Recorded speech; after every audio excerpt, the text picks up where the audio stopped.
Sahamadani TV, Mutiara Islam, menyinari jiwa, mengajarkan hikmah dengan kalam Allah. Assalamualaikum warahmatullahi wabarakatuh. Berjumpa lagi di channel @salamadani TV. Saluran yang menyajikan berbagai info keagamaan, baik tauhid, syariah, ibadah, maupun muamalah. Setiap episode menyajikan sesuatu yang menarik untuk memenuhi kebutuhan Anda. Channel ini diproduksi oleh Strategic Communication Center, SCC, Fakultas Ilmu Komunikasi Universitas Islam Bandung, Fikom Unisba. Terima kasih atas dukungan Anda dan selamat menikmati, semoga bermanfaat. Wassalamualaikum warahmatullahi wabarakatuh.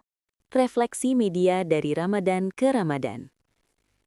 Assalamualaikum warahmatullahi wabarakatuh. Sahabat Salamadani TV yang dirahmati Allah, episode kali ini tentang media sebagai komplementer bulan suci Ramadan.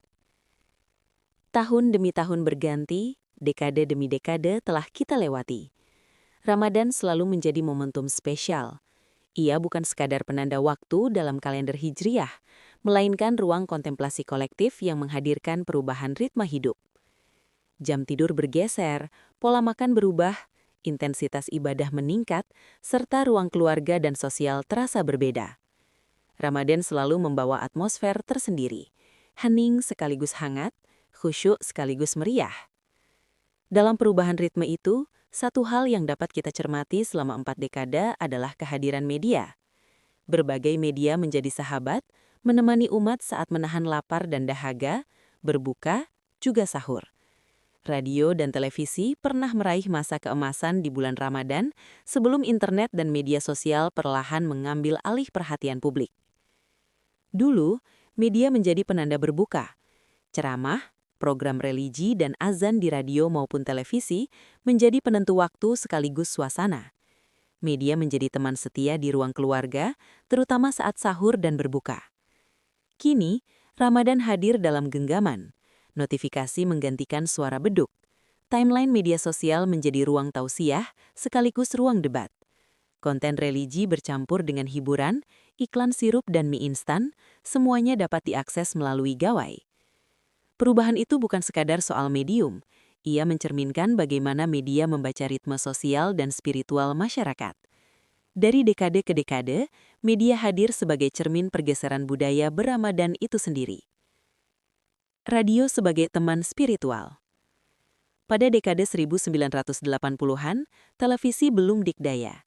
Indonesia kala itu hanya memiliki satu stasiun televisi, TVRI, dengan jam siaran terbatas. Programnya relatif monoton dan belum menjadi pusat perhatian saat berbuka puasa.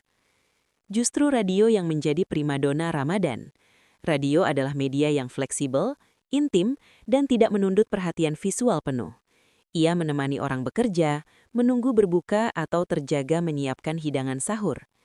Di Bandung, program seperti Sempal Guyon Si Kunang, Wak Kepoh, hingga Sahur Sepuh membentuk imajinasi kolektif generasi 80-an. Hiburan Ramadan apalagi kalau bukan sandiwara tadi. Bahkan iklan-iklan ringan produk Entrostop dan Fileron menjadi bagian dari pengalaman Ramadan yang tak terpisahkan.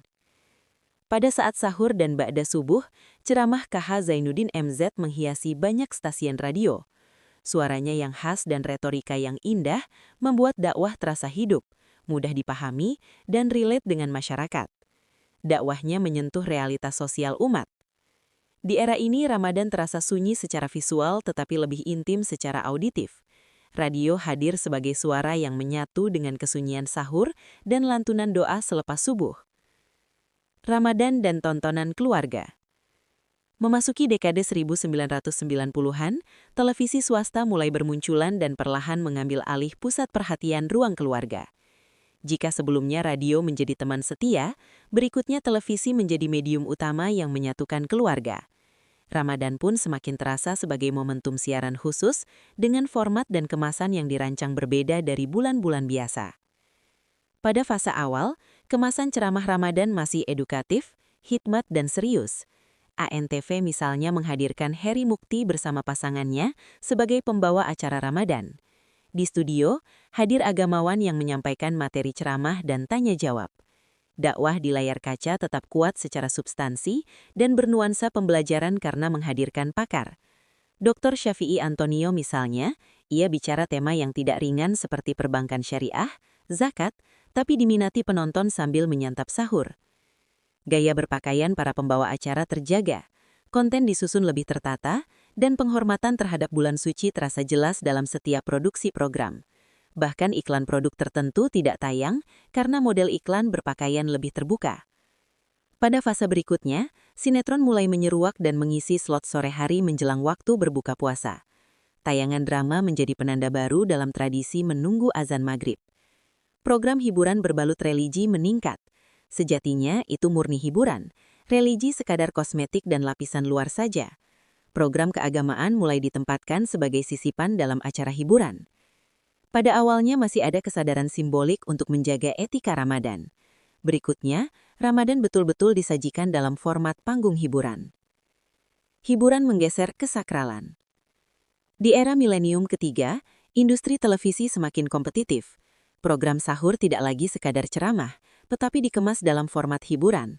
Acara seperti Sahur Yuk menghadirkan komedi, selebritas, dan format talk show ringan. Di satu sisi, ini adalah kreativitas industri. Di sisi lain, terlihat pergeseran orientasi. Ramadan mulai dibaca sebagai seasonal market. Memasuki 2000-an, terjadi ledakan program komedi sahur.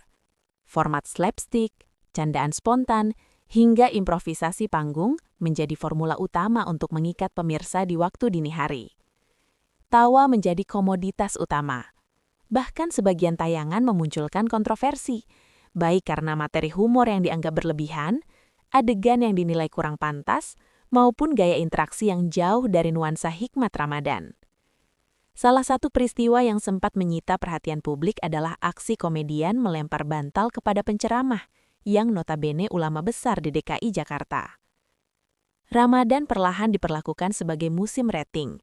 Stasiun televisi berlomba-lomba menciptakan program khusus demi menguasai jam sahur dan menjelang berbuka. Persaingan tidak lagi hanya pada kualitas dakwah, tetapi pada angka share dan rating. Industri membaca Ramadan sebagai momentum ekonomi tahunan yang sangat strategis. Konsekuensinya, sponsor dan iklan meningkat signifikan. Produk makanan dan minuman, sirup, mie instan, membanjiri jeda program. Iklan tidak lagi sekadar pelengkap, tetapi menjadi bagian integral dari desain tayangan. Ramadan bergeser dari momentum spiritual menjadi momentum komersial. Memasuki era BBM, Facebook, Twitter, hingga kini Instagram, TikTok, dan YouTube, pengalaman Ramadan berubah secara drastis. Perubahan itu bukan hanya pada medium, tetapi juga pada cara umat berinteraksi dengan waktu, ibadah, dan makna kebersamaan. Kini, potongan 30 detik tausiah viral dalam format Reels, Shorts, atau Story. Otoritas keagamaan tidak lagi tunggal. Ia tersebar dalam bentuk kreator konten, ustadz digital, hingga potongan ayat yang disajikan dalam desain visual menarik. Ramadan tidak lagi hadir pada jam tertentu, tetapi berada dalam genggaman sepanjang hari dan sepanjang malam. Data riset menunjukkan lonjakan signifikan konsumsi media selama Ramadan. Laporan Google 2024 mencatat peningkatan konsumsi video digital hingga 230% saat sahur dan pencarian konten religius 2,3 kali lipat, terutama menjelang sahur dan berbuka. Nielsen Indonesia menunjukkan kenaikan rating TV hingga 1,4% pada jam sahur dan berbuka. Data 2019-2021, meski tren jangka panjang memperlihatkan migrasi audiens ke platform digital. Ramadan tetap menjadi momentum media paling kuat dalam setahun, tetapi atensi publik kini terpecah di berbagai layar. Survei Populix 2024 mencatat lonjakan konsumsi internet 40% selama Ramadan, dengan 70% responden memilih YouTube dan media sosial dibanding TV, 49%. Konten jadwal ibadah, 56%, hiburan, resep sahur, dan kuliner mendominasi terutama saat ngabuburit, 42%.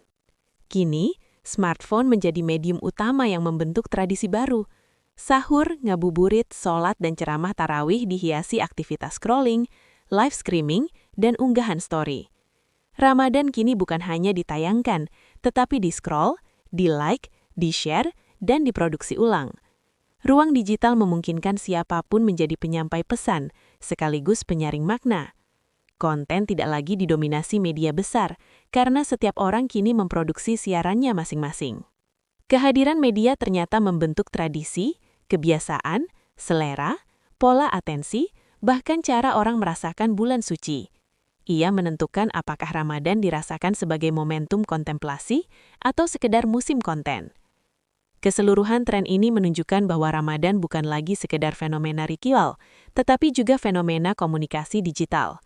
Media sosial, video streaming, aplikasi pesan dan berbagai kanal telah menjadi saluran dominan untuk berbagi informasi, inspirasi, dan bahkan keseharian spiritual. Menariknya, peningkatan konsumsi media digital terjadi bersamaan dengan dinamika konten yang dikonsumsi. Di satu sisi, konten religius, ibadah, dan pesan positif mendapatkan perhatian besar. Di sisi lain, konten hiburan ringan, drama pendek, dan konten konsumtif juga meningkat. Ini menunjukkan kompleksitas cara Muslim modern mengisi waktu luang di bulan suci, antara spiritual dan sosial, reflektif dan konsumtif. Penutup, Ramadan pada akhirnya bukan hanya tentang apa yang kita dengar, tonton, dan scroll. Ia adalah tentang apa yang kita cerap dan bagaimana ia membentuk kesadaran kita. Media mungkin berubah dari radio ke televisi hingga layar gadget. Namun pertanyaannya tetap sama, apakah media membuat kita menyelami makna bulan suci, ataukah sebaliknya? Jika pada 80-an suara radio menyatu dengan kesunyian sahur, dan pada era 90-an televisi menyatukan keluarga, di era digital ini, kita diuji dalam paradoks kesendirian. Kita terhubung dengan jutaan orang di media sosial, namun bisa abai terhadap realitas sosial yang terjadi di sekitar kita. Ramadan selalu datang setiap tahun. Media akan terus beradaptasi mengikuti zaman, namun yang seharusnya tidak berubah adalah kesadaran kita untuk menjadikan media sebagai sarana yang mendekatkan diri kepada Allah. Refleksi terpenting dari perjalanan media Ramadan selama 4 dekade ini bukanlah tentang teknologi, bukan pula tentang rating dan algoritma, tetapi tentang kedewasaan kita sebagai pengguna. Pada akhirnya, kualitas Ramadan tidak ditentukan oleh seberapa canggih medianya, melainkan oleh seberapa jernih pikiran dan hati penggunanya dalam memilih, menyaring, dan memaknai setiap pesan yang tiba kepadanya. Demikian episode kali ini. Semoga bermanfaat. Wassalamualaikum warahmatullahi wabarakatuh.